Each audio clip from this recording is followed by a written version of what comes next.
Vamos a ver un poco la primera clase, cuáles son las causas de dolor y dar unas pinceladas de cómo hay que protegerla. Siguiente. ¿Qué es un raquis normal? El raquis es lo que nosotros llamamos columna vertebral. El raquis normal es un conjunto de huesos, que son las vértebras, que forman un eje central que divide el cuerpo en dos mitades simétricas. Cuando nos vemos de espaldas o de frente, vemos efectivamente que el nombre de columna parece que está bien puesto, ¿eh? La columna vertebral. Bueno, pues la columna vertebral no es tal columna. Vamos a poner la siguiente. Cuando nosotros nos ponemos de perfil, vemos que existen una serie de curvas en el cuello, en la espalda y en la zona lumbar. La del cuello va hacia adentro, la de la espalda hacia afuera, la de la lumbar hacia adentro. Esas son curvas fisiológicas que le dan a la columna cierta flexibilidad y cierta capacidad de resistencia ese sistema, ¿no?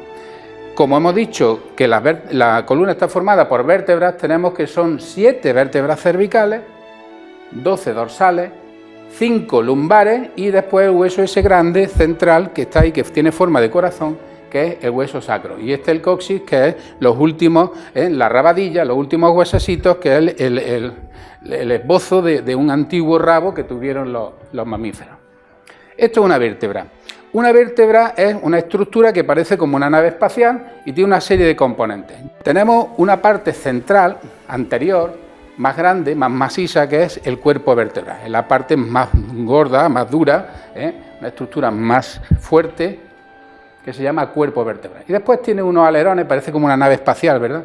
Pues esos alerones son una serie de estructuras que le confieren a la columna apoyo. La parte extrema, esta que nosotros llamamos espinosa, y es la que está justo en la espalda, en la zona de la piel. Cuando una persona es delgada y se agacha, le vemos un rosario de cuentas. Ese rosario de cuentas no es nada más y nada menos que las espinosas estas que asoman o sobresalen, sobre todo ya digo en personas delgadas.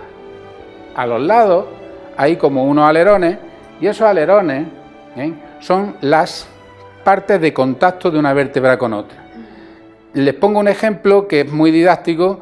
Imagínense un vagón de los antiguos. Los vagones tienen como 2 planchas delante y 2 detrás. ¿Se acuerdan de un vagón, no? Tiene 4 planchas para contactar con el vagón de adelante y para contactar con el vagón de atrás. Bueno, pues esas planchas son exactamente iguales de contacto de una vértebra con otra. Cada vértebra tiene 2 planchas arriba y 2 planchas abajo. Se apoya en la vértebra de arriba y se apoya en la vértebra de abajo. Y esa estructura, fíjense que tiene un poquito de color azul, es porque son zonas articulares, son zonas de movimiento. Tienen cartílago. El cartílago es el mismo que hay en una articulación del codo, de la mano, de la rodilla. También son susceptibles de gastarse por el paso del tiempo, se degenera. O sea que también puede haber ahí signos degenerativos artrósicos en esta estructura, porque hay ahí cartílago. Y me dejo para el final este orificio, el agujero. Este es el foramen por el que pasa la médula, el orificio central, el canal medular. Por ahí baja la médula, que es la estructura noble que comunica el cerebro con nuestras extremidades y es la que nos permite integrarnos en el entorno en que vivimos. Gracias a que por ahí pasa electricidad por esa médula, nosotros podemos mover los diferentes músculos y las diferentes articulaciones, pero también recoge la sensibilidad, si hace frío, si nos duele algo, o si nos estamos quemando, si nos molesta o si hemos estado mucho rato de pie. Por esa información va por esos haces y llegan al cerebro, y el cerebro tiene una información del exterior. O sea que tenemos movimiento y además información, gracias a esas estructuras neurales que pasan por ahí. O sea que esta parte, dijéramos, que es una parte muy delicada. Cuando una persona tiene una lesión, se secciona este canal medular y pierde el contacto de esa zona para abajo. Ya no hay información, ya no hay músculos que funcionen de ahí para abajo, pero tampoco recibe información de la postura que está o si le duele algo. Un parapléjico no se mueve, pero tampoco siente, desde el nivel donde se ha dañado esto. Si es un tetrapléjico, pues ni que contar, ¿no? Es desde el cuello, ¿no? No siente, pero tampoco, no se mueve, pero tampoco siente, ¿no? Vamos a poner la siguiente. Esto sería ya una visión más tridimensional. Vemos la médula, esta es la espinosa que dije antes de la piel, la que se ve en la piel. La médula se comunica con el exterior por unos nervios. Esos nervios salen por unos orificios que se llaman forámenes. Por ahí sale el nervio radicular.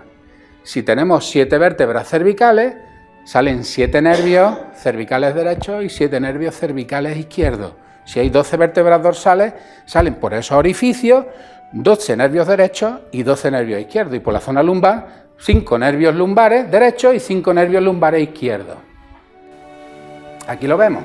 Esto sería la carilla articular, la plancha que hemos dicho que nos permite los movimientos. Esto sería el cuerpo vertebral y este sería el foramen por el que pasa y sale el nervio. Pero me dejo esto para lo último. Este es el disco, el famoso disco intervertebral, ese que tanto miedo le tenemos, ¿eh? Ese disco, su función, ya la veremos ahora más adelante, pero fíjense lo próximo que está el disco de la ventana por la que sale el nervio. Y fíjense lo próximo que está la carilla articular, las carillas articulares de la ventana por la que sale el nervio. O sea que está ahí todo muy cercano, una estructura muy próxima unas de otras. Siguiente. ¿Cómo funciona el disco? ¿Qué misión tiene el disco? Primero, separar una vértebra de la otra. Gracias a que tenemos esos discos, la columna no es una estructura rígida, dura, que nos impediría movernos. Hay una enfermedad que se llama la espondilitis, no sé si ustedes habrán oído hablar de ella, son las personas que van tan inclinadas hacia adelante, se le ha endurecido las vértebras, se le han osificado los ligamentos que hay en medio y no tienen separación entre una vértebra y otra. Se llama vértebra, columna en caña de bambú, por la forma que adopta y por la imposibilidad de moverse esas personas que tienen. Por eso sirve para separar una vértebra de la otra, pero también permite adaptarnos en las diferentes posturas del espacio. Gracias a que el disco, cuando yo me inclino hacia adelante, se aplastan por el lado izquierdo y se expanden por el derecho, me puedo poner de lado. Yo me puedo inclinar hacia adelante porque la parte del disco se adapta a la presión, por aquí se aprieta y por aquí se expande. Es como cuando cogemos una esponja, la apretamos por un lado y por la otra se queda anchita, ¿no? Pues lo mismo, gracias a eso nos podemos mover en las diferentes posturas en el espacio. Pero además sirve de amortiguador. Cuando cogemos un peso, nuestro propio peso, no nos derrumbamos como un castillo de naipes sobre nosotros mismos, como cuando dinamita un edificio, no nos derrumbamos. ¿Por qué? Porque tienen una capacidad de amortiguación. Ahora veremos en qué consiste esa amortiguación o cómo funciona.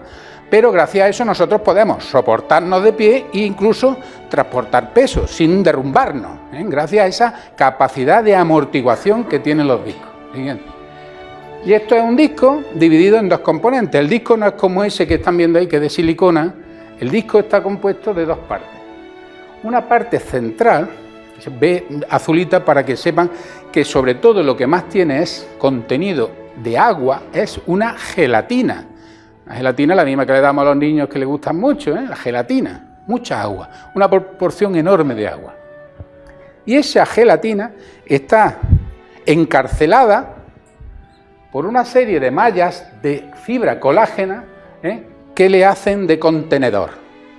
Cuando nosotros cogemos un peso, ese agua presiona sobre ese contenedor y gracias a eso se transmite el peso hacia abajo. Es como un muelle hidráulico. Esto funciona igual que mecánica, esto es mecánica pura.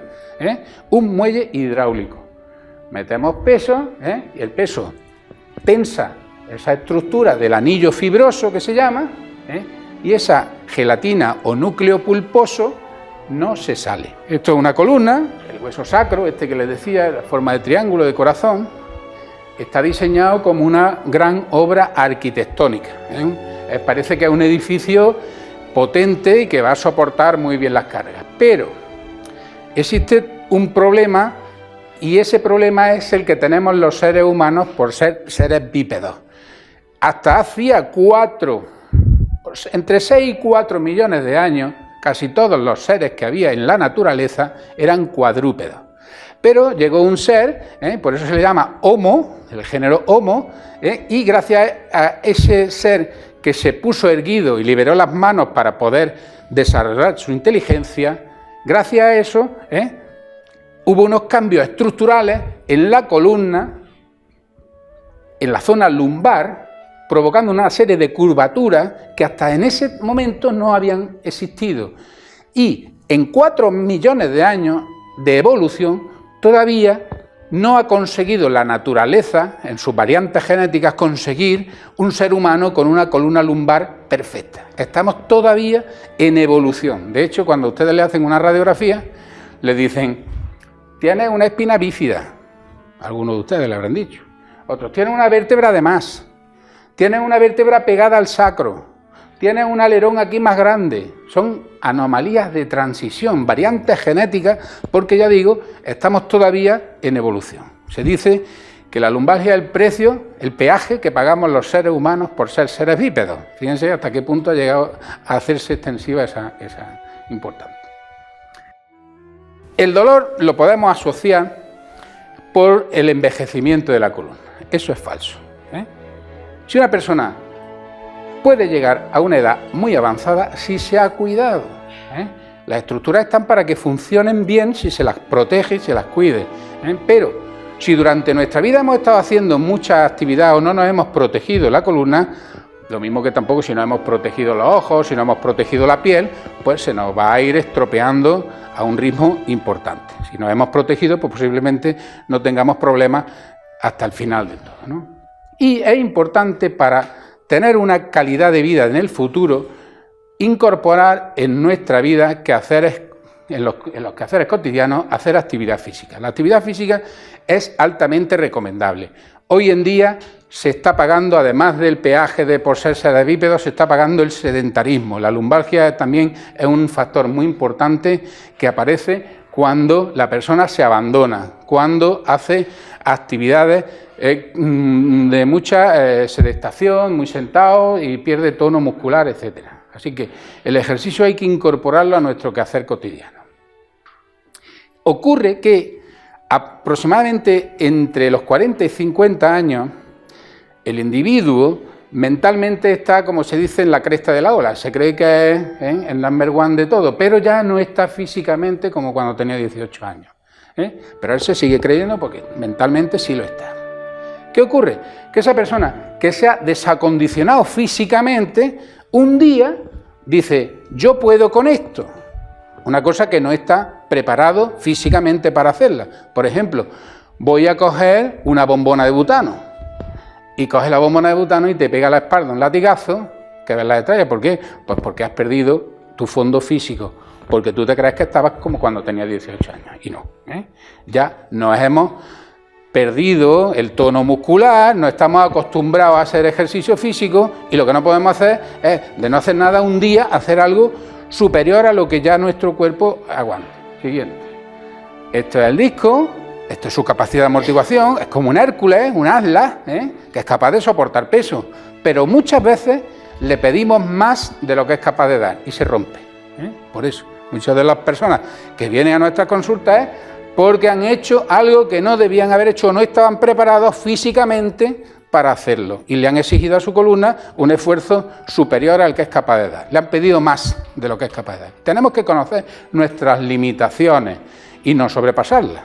Pero las limitaciones no son estándares ni son definitivas, se pueden mejorar con el tiempo. O sea que nosotros tenemos una condición física ahora, pero si nosotros nos recuperamos y nos ponemos fuertes, después le podemos pedir más a ese disco o a esa estructura. Esto sería una estructura normal, en las capas concéntricas de colágeno, esta sería la gelatina que veis, y con el paso del tiempo, de una y otra vez, se van degradando ese anillo, ese contenedor, y va queriendo salirse esa estructura, ese gel que hay ahí, esa gelatina. La primera fase es que un día hace un esfuerzo y te da un latigazo a la espalda, me ha dado un dolor, te dura 2 o 3 días, se te quita, bueno, ya ha pasado. Pero otra vez haces otro esfuerzo y en vez de durarte ya una semana, pues te dura ya 15 días o 3 semanas, porque ya se ha roto parte del contenedor y el disco, la gelatina, intenta salirse. Esta es la fase intermedia en la que cuando a uno le hacen una resonancia le dicen, tienes una protusión. Protusión es el estadio intermedio entre tener una lumbalgia leve o tener ya una hernia. La hernia es cuando ya se rompe del todo el contenedor y se sale la gelatina. Eso es cuando ya ha ocurrido la hernia. Esto ya sería una hernia masiva que ha migrado y está ya haciendo de la suya a los nervios que pasan por ahí, ¿no? Siguiente. Nosotros, los seres humanos, tenemos una capacidad de regeneración o de adaptarnos a nuestra edad y a nuestra evolución. Los discos, como hemos dicho que son una gelatina, los discos se rehidratan de un día para otro. Cuando nosotros nos acostamos, parte del agua que se ha ido gastando a lo largo del día con ese uso, se repone durante la noche. Por eso nosotros cuando nos acostamos, al irnos estirando, durante la noche vamos elongando y cuando nos levantamos parece que como si fuéramos más altos y a lo largo del día vamos perdiendo un poquito talla. Eso sobre todo se ve cuando te pones un vestido a primera hora de la mañana que te queda muy bien y a lo largo de la tarde parece como que ya te queda más mal, ¿no? Eso ocurre porque se rehidratan los discos durante la noche. Pero hasta los 20 años aproximadamente los discos se rehidratan al 100%. Pero a partir de los 20 años, parte de moléculas de agua que se han salido ya no entran de nuevo. O sea, por eso digo moléculas, no digo gotas de agua, moléculas. Poquito a poco, con el paso del tiempo, van perdiendo, fijaros la diferencia, esto sería más o menos a los 40 años, van perdiendo altura esos discos porque ya no se rehidratan del todo. En esta época es una época muy peligrosa porque todavía hay bastante líquido y las capas concéntricas de colágeno se van degradando. En esta época la mayor incidencia a los 45 años, la más incidencia estadística de hernia de disco. Entre otras cosas, porque se hacen cosas que no se deben y entre otras, porque estamos en una fase que puede provocarse la herniación. Con el paso del tiempo, los discos prácticamente están deshidratados ya, se han gastado ya no se rehidratan, por eso es tan poco frecuente la hernia de disco en las personas mayores. Aunque cojan al nieto, ya veremos cómo hay que coger al nieto el próximo día, pero tienen menos incidencia, tienen otro tipo de problemas, pero no de hernia. ¿Por qué? Pues porque hay otros mecanismos adaptativos al soporte de la carga. Cuando nosotros estamos soportando carga, ya no es la amortiguación hídrica la que funciona, sino un aumento de la base de sustentación de la plataforma de la vértebra. Es como la pata de un elefante que del uso se expande para tener un mejor apoyo. Bueno, pues esas rebabas de hueso nosotros llamamos osteofitos. Cuando son pequeños son normales, cuando son grandes, mayores, que a veces son enormes, ya son problemáticos. Pero de entrada es un mecanismo adaptativo a la bipedestación en una persona mayor. Que al que le hagan una radiografía le dice, tienes picos, hay que decirle que eso es normal, que no es una enfermedad, que es un proceso evolutivo. Bien. Aquí vemos qué ocurre cuando se sale el disco, la hernia. Aquí se ha puesto exageradamente una doble hernia, no es frecuente, pero vamos, puede darse el caso de una doble hernia. ¿Qué ocurre cuando se sale esa gelatina?